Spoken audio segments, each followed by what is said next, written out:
نہیں.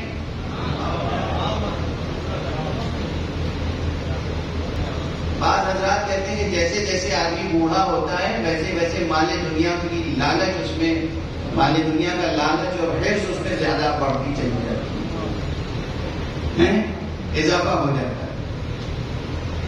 لیکن کھیل کود سے تو بہرحال جیسے جیسے انسان بوڑھا ہوتا ہے کھیل کود سے پھر دن جاٹ ہوتا جاتا ہے. کھیل کود تو بچوں کا کام ہے. اس آیت میں دو لفظ ہیں، تجارتاً او لہوا. اگر یہ لہو کھیل کود کا یعنی کوئی مداری اگر باہر آ گیا اور ڈگڈگی بجا دی اس نے تو حضور کو تنہا چھوڑ کے چلے جاتے ہیں. ترکو کا قائمہ، آپ کو قیام کی حالت میں چھوڑ کر چلے جاتے ہیں. جو لوگ یعنی میں دست ادب توڑ کے عرض کرتا ہوں، قرآن ہے یہ قرآن.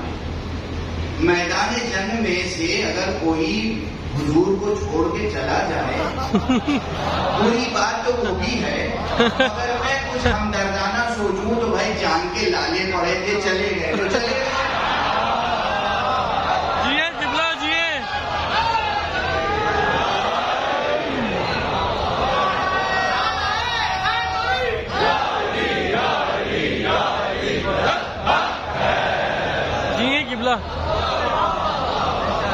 جنگ ہو رہی ہے، خون کسی سے ایسا ہے کہ جوش میں چلا گیا، دل کا کمزور ہے، اس سے خون دیکھا ہی نہیں جاتا. جیسے خون ریزی شروع ہوئی طبیعت بگڑ گئی، الٹے پاؤں واپس چلے گئے. وہ یہ کہ خون سے تو نہیں ڈرتا، دوسرے کا خون بہانے سے نہیں ڈرتا، اپنی جان دینے سے ڈرتا ہے. بہرحال جان کا معاملہ ہے، چلے گئے. تو میدان جنگ سے یہ بھی ذکر اس لیے کر دیا میں نے کہ یہ بھی قرآن میں ہے. یہ بھی کوئی افسانہ نہیں ہے، کہانی نہیں ہے، الزام نہیں ہے، اتہام نہیں ہے، یہ کوئی ضعیف روایت نہیں ہے، کمزور حدیث نہیں ہے، یہ بھی قرآن ہے. قرآن کہتا ہے کہ میدان جنگ میں پیغمبر کو چھوڑ کر چلے گئے. میں نے پڑھا، سوچا یہ کیا ہوا، بھائی جان کے لالے پڑے تھے چلے گئے. آگے بڑھا، دیکھا کہ نماز میں مسجد میں تنہا چھوڑ کے چلے گئے. جو نہ جنگ میں حضور کے ساتھ کھڑے ہو صبا کے قدم کے ساتھ، نہ عبادت میں حضور کے ساتھ کھڑے ہو صبا کے قدم کے ساتھ، کیا ان سے دین حاصل ہوگا؟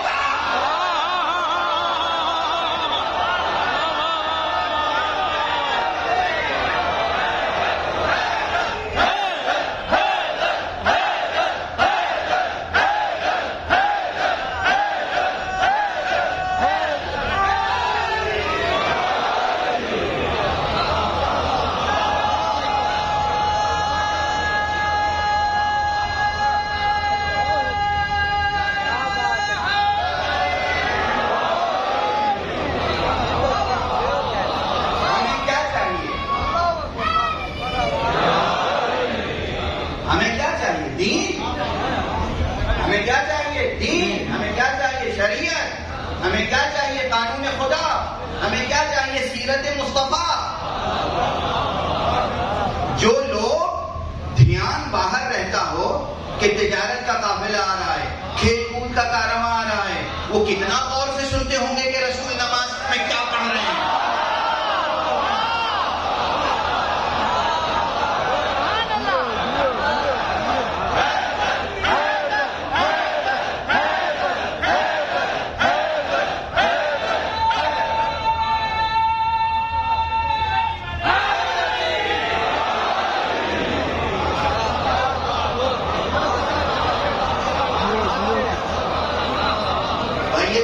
کی روایت نہیں ہے، یہ مسعودی کا بیان نہیں ہے، یہ کتاب سلیم ابن قیس ہلالی کا بیان نہیں ہے، یہ قرآن کا بیان ہے.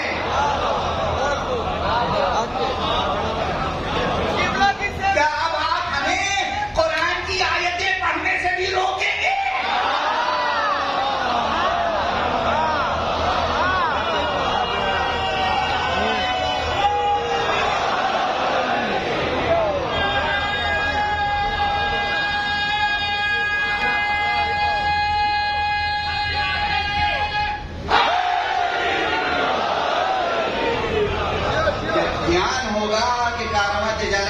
والا ہے یا وہ مداری آ گیا ہے ڈبڈبی کا جاتا ہوا.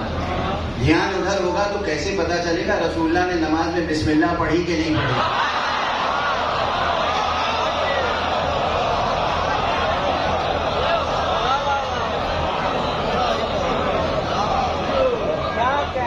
صلوات پڑھ دیجیے محمد.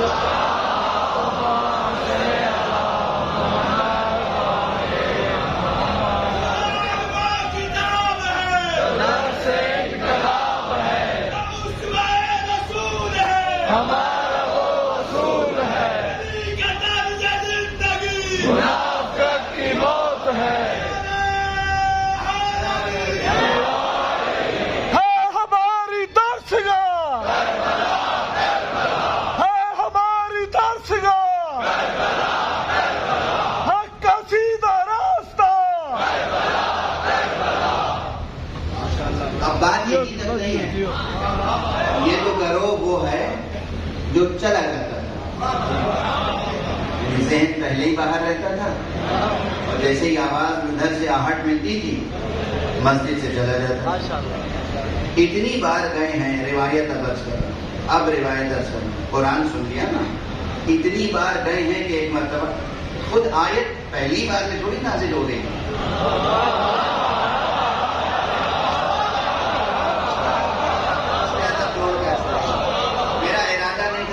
چھیڑنے کا لیکن آ گئی زبان میں. بسم اللہ بسم اللہ. مجھے اندازہ نہیں ہے کتنی دیر پڑھ سکوں گا. بسم اللہ بسم اللہ.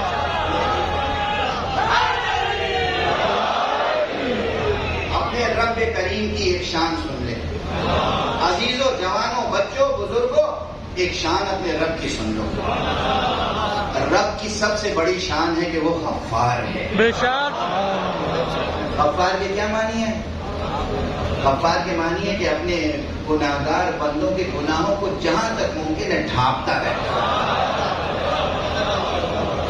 غفار ہے، غفور ہے، غافر ہے، ستار ہے، پردے ڈالتا رہتا ہے.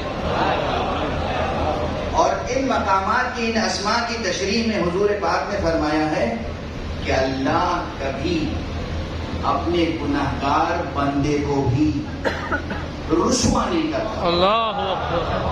اللہ جب تک کہ وہ کوئی ایک گناہ کم از کم 10 بار نہ کر لے.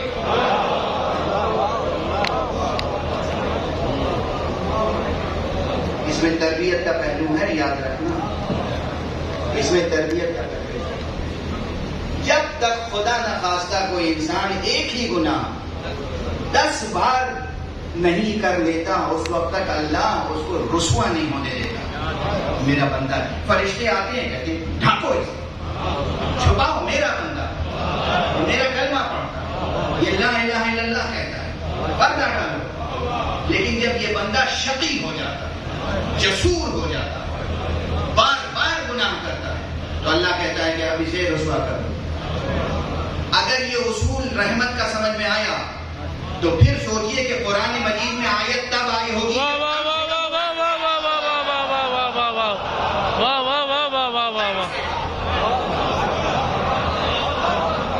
اللہ اکبر. کم سے کم 10 بار حضور کو مسجد میں چھوڑ کر کھیل کود دیکھنے، کھیل تماشا. اتنے سنجیدہ ایمان لانے والے، کھیل تماشا اور تجارت اللہ کی راہ میں کیا قربان کریں گے؟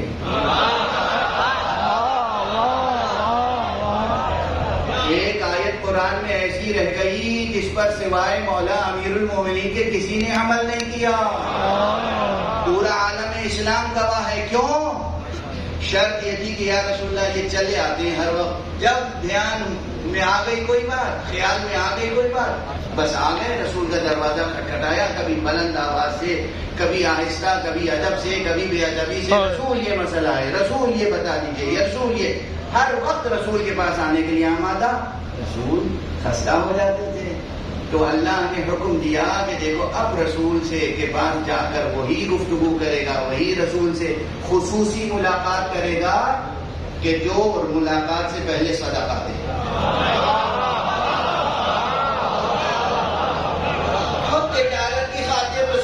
نماز میں چھوڑ کے چلے جاتے ہوں گے وہ اپنے جیب سے صدقہ دیں گے.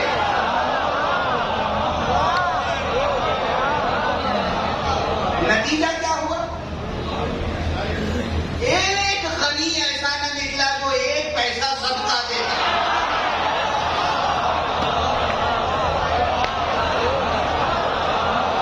صلوات پڑھ لیجیے محمد والے.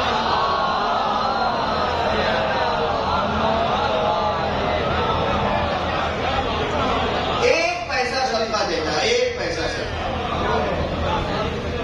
اور اس کے بعد اللہ نے آیت نازل کر کے وہ آیت منسوخ کر دی. لیکن آیت اس لحاظ سے منسوخ نہیں ہوئی کہ کوئی عمل کرنے والا نہ ملا ہو. یہاں روایت ہے کہ جناب امیر المومنین علی ابن ابی طالب علیہ السلام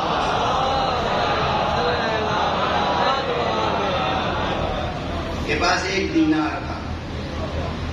آپ نے ایک دینار صدقہ نہیں دیا, گئے پہلے اسے خرد کیا, اسے آپ کیا کہتے ہیں, بنایا, کٹ کر لے آئے اور اس کے 10 درہم ملے اور 10 درہم میں سے 1 درہم صدقہ دیا. پھر حضور کے پاس گئے, کوئی دیر مناجات کی, پھر آئے, پھر گئے, پھر 1 درہم صدقہ دیا, پھر آئے. پھر یہ 10 مرتبہ کس لیے آئے گئے؟ کسی میں تو خیرت پیدا ہو.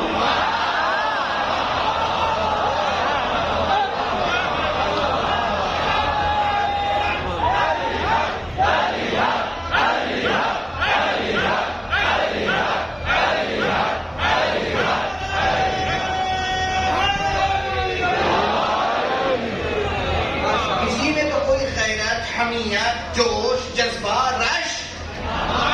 علی سے حسد کرنے والوں, علی کے اس عمل پہ رشک نہیں آیا.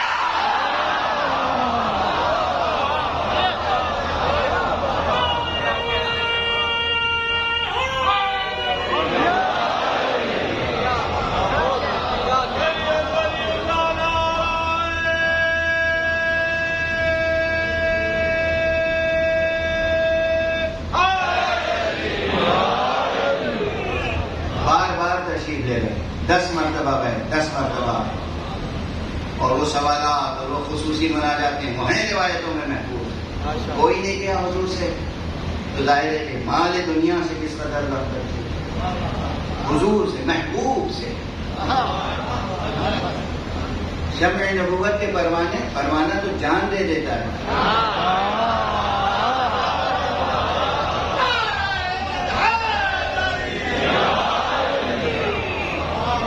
جان نہیں دینا تھا, ایک کھجور صدقے میں دے دیتے,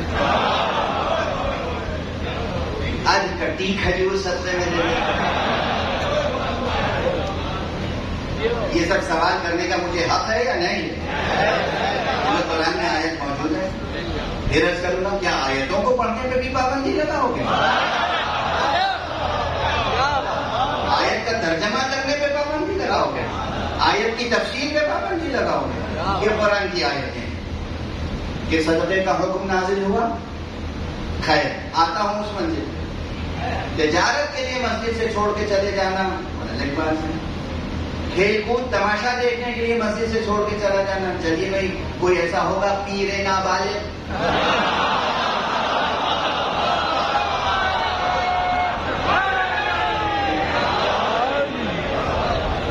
ہوتے ہیں لوگ,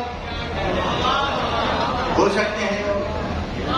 بہت سے ڈاکٹرز ہوں گے یہاں پر, وہ سائیکیٹری اور سائیکولوجی میں کام کرتے ہوں گے, وہ انسانی نفسیات کو سمجھتے ہیں.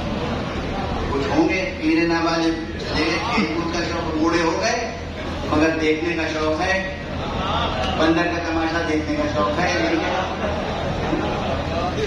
تو اگر بوڑھوں میں بندر کا تماشا دیکھنے کا شوق نہ ہوتا تو یزید بندروں سے نہ کھیلتا.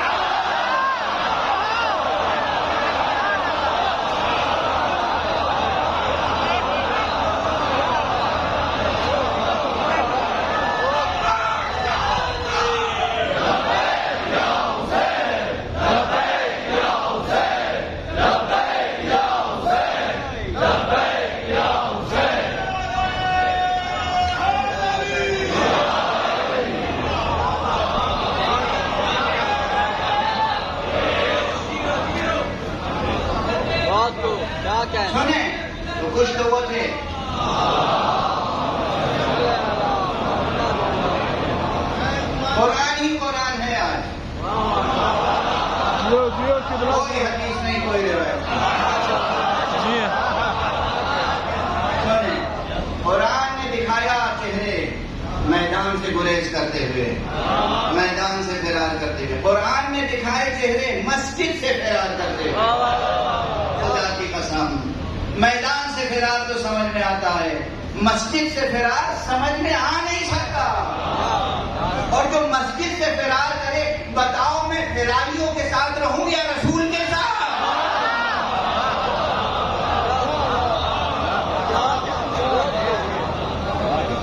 اب یہ بات کہاں روک رہا ہوں، قرآن مجید ایک اور مقام سے گفتگو کرتا ہے۔ جو لوگ رہ جاتے تھے، جو لوگ رہ گئے، بھاگے نہیں، رہ گئے مسجد میں، رسول کا خطبہ سنا، ان کی فہم و فراست کتنی تھی؟ قرآن مجید میں یہ ٹکڑا موجود ہے کہ جب وہ خطبے کے بعد نکلتے تھے تو آپس میں ایک دوسرے سے پوچھتے تھے، ماذا قال آنفا، یہ کیا کہہ رہے تھے؟ قرآن کی لفظیں ہیں، قرآن کی، یعنی جو چلے گئے انہوں نے تو سنا ہی نہیں، جو رہ گئے کسی مروت میں، ممکن ہے آنکھوں کا جلال رو کے رکھے ہو، ان کی کیفیت یہ تھی، ماذا قال آنفا، یہ قرآن کی لفظیں ہیں، حدیث و روایت نہیں ہے، تاریخ نہیں ہے، کیا کہہ رہے تھے یہ؟ یعنی سنا عربی ہی بول رہے تھے یا رسول عبرانی بول رہے تھے؟ لیکن بعض حضرات عبرانی سے زیادہ شوق رکھتے تھے، اس لیے رسول کی عربی مبین سمجھ میں نہیں آتی۔ یہ کیا کہہ رہے تھے ابھی؟ یہ کیا ارشاد فرما رہے تھے؟ یہ ہے کیفیت۔ تو ہم ایسے حضرات سے دین لے سکتے ہیں جو نہ رسول کا خطبہ سمجھتے ہوں، نہ جم کے رسول کا خطبہ سنتے ہوں، نہ رسول کے ساتھ نماز میں ٹھہرتے ہوں، نہ رسول کے ساتھ صلح میں ساتھ دیتے ہوں، نہ رسول کے ساتھ جنگ میں ساتھ دیتے ہوں، جنگ میں میدان سے فرار کریں، صلح میں شک کریں، نماز میں شرکت نہ کریں، پھر بھی دیندار۔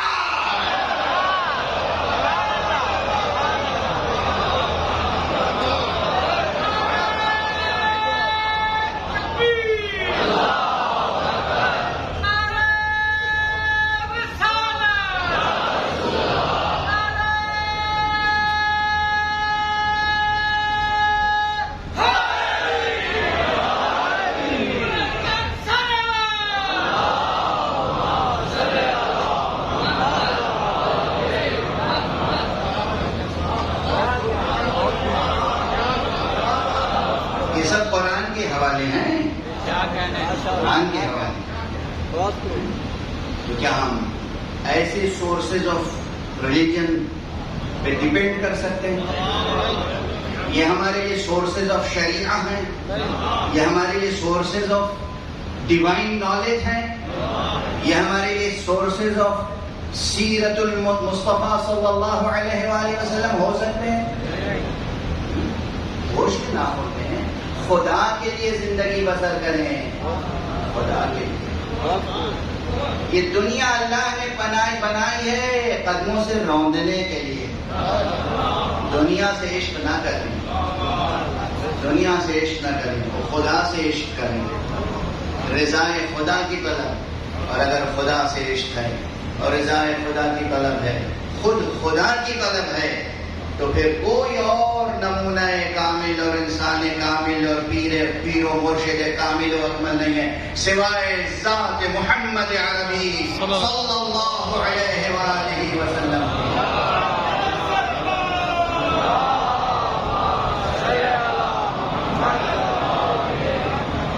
سرچشمہ ان کی ذات گرامی اور ان کے علوم کے خزینہ دار کون ہے؟ جو ہر جگہ ان کے ساتھ رہے، اور جن میں یہ قدرت رہی کہ اگر ضرورت پڑے، جملہ کہہ رہا ہوں آج سے پہلے کبھی نہیں کہا تھا، اگر ضرورت پڑے تو بستر پر اپنا جسم لٹا دیں اور رسول کے ساتھ جان چلی جائے۔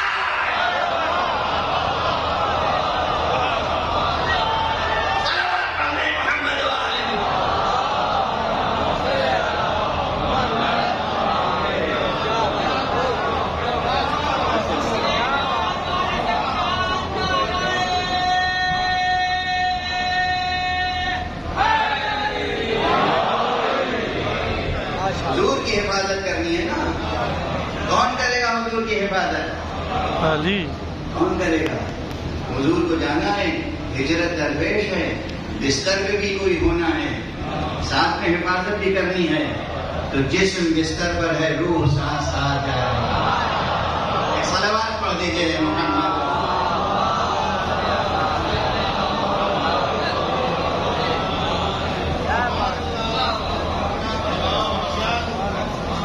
جو سفر میں ساتھ ہو، حضر میں ساتھ ہو، ہجرت میں ساتھ ہو، جنگ میں ساتھ ہو، صلح میں ساتھ ہو، جو دور رہ کے بھی قریب ہو، جو قریب رہ کے بھی حضور کی دور کی مہم میں سر کرتا ہو،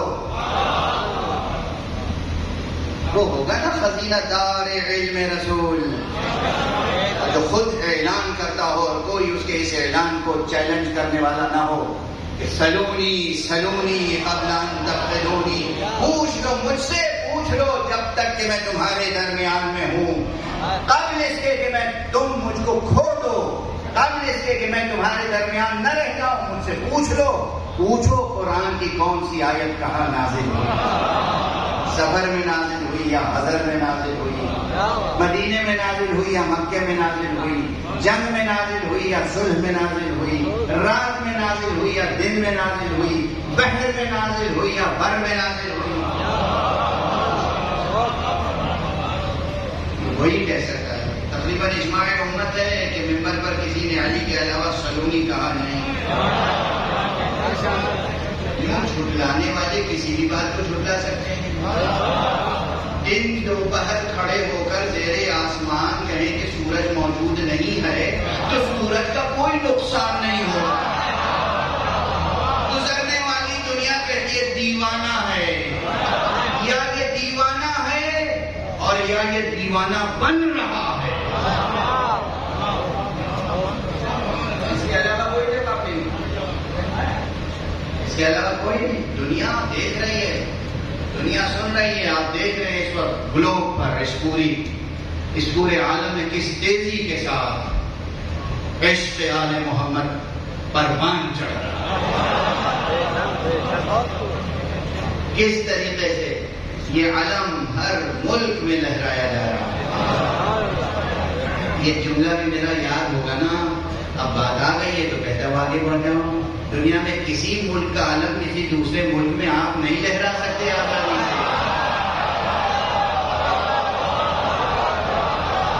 مگر یہ ملک خدا کا علم ہے۔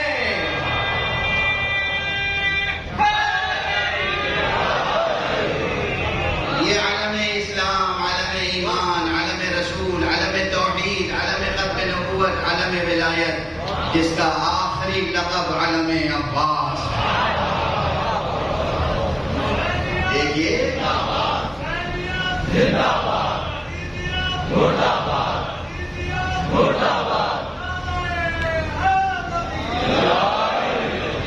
یہ لہرا رہا ہے دنیا کے ہر ملک میں۔ بلند صلوات پڑھ دیجیے۔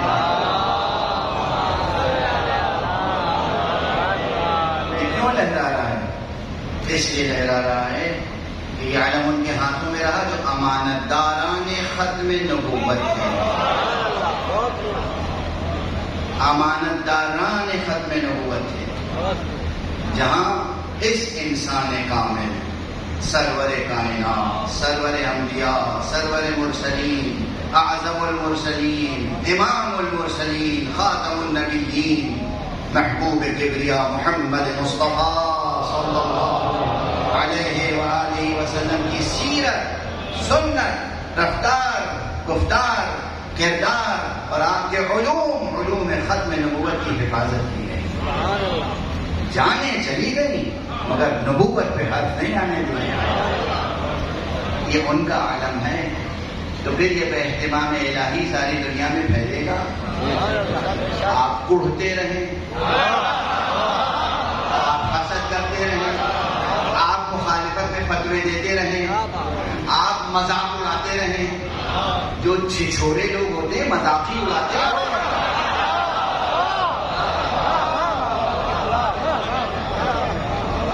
آپ اپنی سیرت اور اپنے باطن کی ترجمانی کرتے رہیں، اللہ اپنے اپنے اہتمام میں آزاداری کا اہتمام کرتا رہے.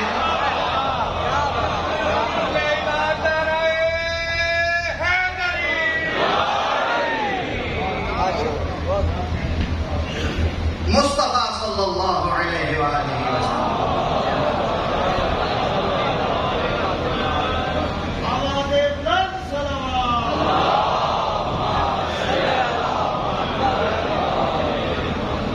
کی ذات اصل ہے. اصل اگر دین خدا کو حاصل کرنا ہے تو پہنچنا ہوگا ذات محمد صلی اللہ علیہ وآلہ وسلم اور مکمل مصطفیٰ کو اختیار کرنا ہوگا.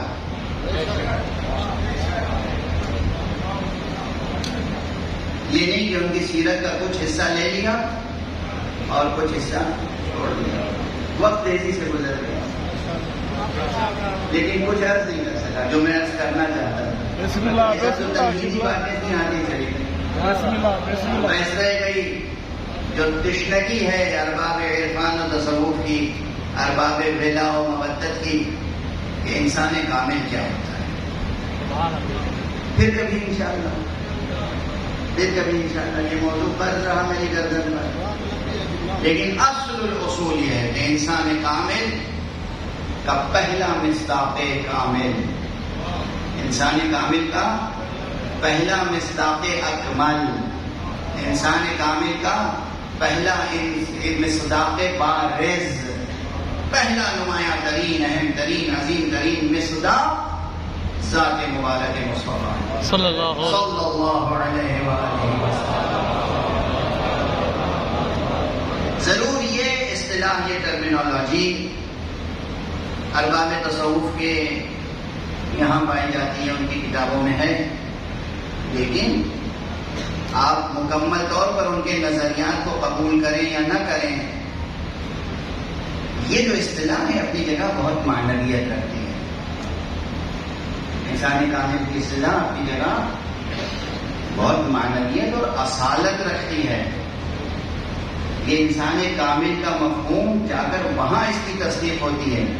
یہاں سورہ مبارکہ دین میں حق سبحانہ و تعالیٰ فرماتا ہے لَقَدْ خَلَقْنَا الْإِنسَانَ فِي أَحْسَنِ تَقْوِيمٍ. اللہ جسے احسن تقویم میں خلق کرے وہ کامل نہیں ہوگا تو کیا ناقص ہوگا؟ میں نے حوالہ تو دے دیا مگر وہی کہ اب میری طاقت بھی جواب دے چکی ہے، وقت گزر چکا ہے. اس کے اندر جو تشریح ہے اور جو سوالات پیدا ہو سکتے ہیں اور ان کے جو جوابات ہیں اس کے لیے مستقل وقت چاہیے. بلکہ کبھی اگر زندگی رہی اور توفیق ہوئی اور آنا ہوا تو پھر صرف انسان کامل کے موضوع پر کم سے کم صبح سے شام تک کا سیمینار منعقد کیجیے گا. پھر اس میں گفتگو ہوگی کہ انسان کامل کا قرآن میں کیا تصور ہے، انسان کامل کا حدیث میں کیا تصور ہے، انسان کامل کا ارباب تصوف کے ہاں کیا تصور ہے، انسان کامل سے ہم کس طرح روشناس ہو سکتے ہیں، اور انسان کامل کا دامن تھام کے ہم اپنے نقائص کو کیسے دور کر سکتے ہیں. ہر مسئلہ شروع ہونا چاہیے علمی بنیاد سے، ختم ہونا چاہیے عملی بنیاد پر. جب تک کوئی مسئلہ آپ کی زندگی سے نہیں جوڑتا اور آپ کو فائدہ نہیں پہنچاتا اس مسئلے میں غور و خوض کرنا کوئی ثمرہ نہیں رکھتا. کوئی بھی مسئلہ ہو علمی، وہ عملاً آپ کی زندگی میں سے پیوستہ ہونا چاہیے، وابستہ نہیں، پیوستہ ہونا چاہیے. جتنے بھی علمی مسائل، اور خدا کا شکر ہے کہ میں نے کیا کہا، انسان کامل کا مصداق اول مصطفیٰ کی ذات. لیکن ہر وہ ذات انسان کامل کے رتبے پہ فائز ہے جس کو مصطفیٰ منیت کی سند دیتے ہیں.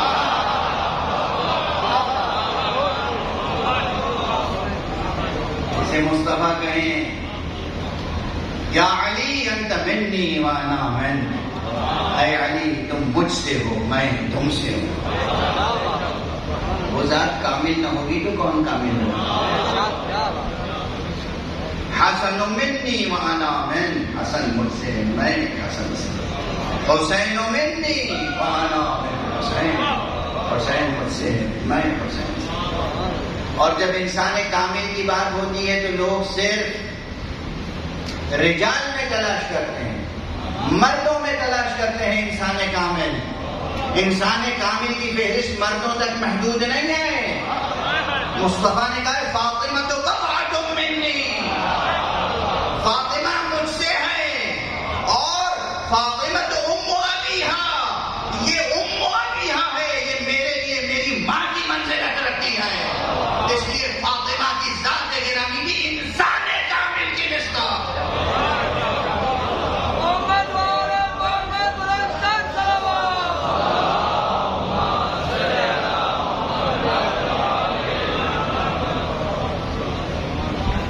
مصطفیٰ ہے انسان کامل، مصطفیٰ کے بعد مرتضیٰ ہے انسان کامل، مرتضیٰ کے بعد حسن ہے انسان کامل، حسن کے بعد حسین ہے انسان کامل۔ اور ان انسان کامل کی اس بزم میں درمیان میں ایک ذات گرامی ہے، ایک شمع عصمت ہے، ایک فانوس عصمت ہے۔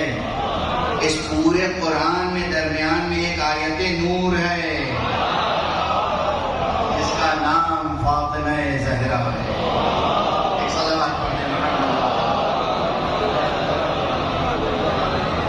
وہ انسان کامل، یہ خمسہ نوجوان کی فہرست، اسے نہ آپ انکار کر سکتے ہیں نہ تبدیل کر سکتے ہیں، اسے نہ آپ انکار کر سکتے ہیں نہ تبدیل کر سکتے ہیں۔ اور دین لینا ہے تو ان 5 ہستیوں سے دین اگر لینا ہے، چاہے وہ نماز ہو، روزہ ہو، حج ہو، زکوٰۃ ہو، خمس ہو، جہاد ہو، امر بالمعروف نہی عن المنکر، عبادات سے لے کر معاملات تک، حدود و دیات تک، جتنے احکام اسلام ہیں، احکام اسلام لیں گے تو یہاں سے لیں گے۔ اور اب ایک جملہ عرض کر دوں، یہ بھی پہلے کبھی نہیں عرض کیا ہے لیکن اس وقت عرض کر دوں، حالانکہ تقریر تقریباً ختم ہو چکی ہے۔ عملاً بھی یہ خدا کا شکر ہے، جتنی بھی فقہیں ہیں نا اسلام کی، مجھے سب سے محبت ہے، چاہے فقہ حنفی ہو، فقہ مالکی ہو، فقہ شافعی ہو، فقہ حنبلی ہو۔ میں نے یہ جملہ ایک مرتبہ دارالعلوم دیوبند میں کہا تھا، وہاں جا کر میں نے کہا تھا دیکھیے، اگر دشمن مقابلے میں ہوگا، اگر کوئی مسیحی، اگر کوئی یہودی، اگر کوئی غیر مسلم اسلام پر حملہ کرے گا تو میں آپ کی فقہ حنفی کا بھی اسی جوش و جذبے سے دفاع کروں گا جیسے فقہ جعفری کا۔ ابھی ہمارے اماموں نے اسلام بچانا سکھایا ہے۔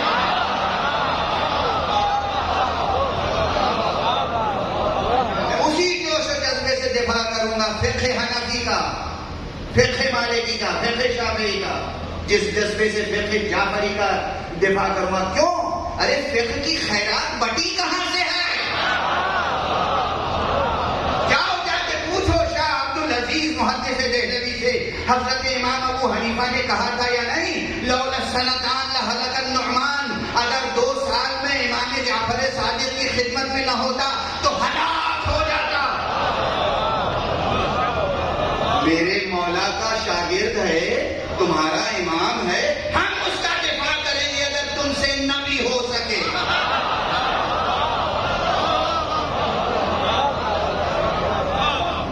چاہے وہ فقہ حنفی ہو، چاہے فقہ شافعی ہو، چاہے فقہ مالکی ہو، چاہے فقہ حنبلی، جتنی فقہ اسلام کی ہیں اس کا سرچشمہ در اہل بیت ہے۔ یہاں سے خیرات بٹی ہے فقہ کی۔ اس لیے فقہ ہماری میراث ہے، ہماری میراث پر پوری امت اسی طرح جی رہی ہے جیسے باغ فلک پر تمام امت جیتی رہی ہے۔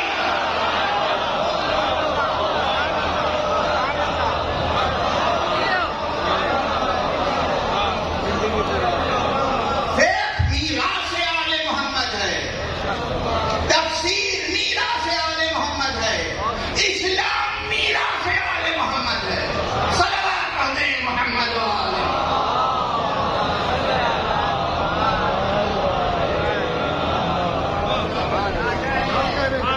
دین لینا ہے تو محمد اور آل محمد سے لیں گے، قرآن کی تفسیر لینی ہے تو محمد اور آل محمد محمد سے لیں گے، شریعت کا مسئلہ پوچھنا ہے تو محمد اور آل محمد سے لیں گے، اور جب ہماری ایسی وابستگی ہے تو پھر اگر آل محمد پہ کوئی کڑا وقت آئے گا تو ہم برداشت نہیں کریں گے، اور اگر کوئی غم کھا دیا جائے گا تو ہم قیامت تک شریک غم رہیں گے۔ کس پر ظلم کیا ہے تم نے؟ اسے سیاسی مسئلہ سمجھ